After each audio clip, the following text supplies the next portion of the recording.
बिहारचा जो निकाल लागलेला आहे तो निकाल आम्हाला अपेक्षितच होता, परंतु जे आम्ही विचार केला त्याच्यापेक्षा ज्या पद्धतीने हा आम्हाला त्याने मॅन्डेट मिळाला आहे ते निश्चितच आमच्या पार्टीसाठी एक गोष्ट आहे। परंतु बिहारच्या लोकांनी एक आमचे यशस्वी पंतप्रधान नरेंद्र मोदी यांच्या केलेल्या कामावर विश्वास टाकला आणि तिथे असणारी महायुतीचे सरकार त्यांनी त्या बिहारला ज्या विकासाच्या दृष्टीने ते राज्य घेऊन गेले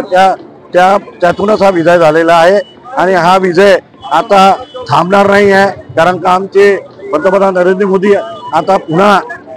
नव्या जोमाने त्या बिहार राज्यासाठी जास्त महाराष्ट्रामध्ये जे स्थानिक स्वराज्य संस्था निवडणूक आहे त्याच्यामध्ये मिळणार का? आता निकालाचा प्रभाव प्रत्येक ठिकाणी थोडा ना थोडा पडतोच आहे, परंतु महाराष्ट्रामध्ये आमचे नेतृत्व देवेंद्रजी फडणवीस मुख्यमंत्री यांनी जे महाराष्ट्रामध्ये विकास केलेला आहे मागच्या 10 वर्षामध्ये त्या विकासाच्या याच्यावरच आज लोकांनी विश्वास ठेवलेला आहे आणि मला असं वाटतं की निश्चितच या स्थानिक स्वराज्य संस्था असो, नागपूर महानगरपालिका असो या किंवा BMC या सगळ्या महानगरपालिकेत याचा परिणाम होईल आणि आम्हाला यश संपादन होईल एवढी मी तुम्हाला विश्वास देतो।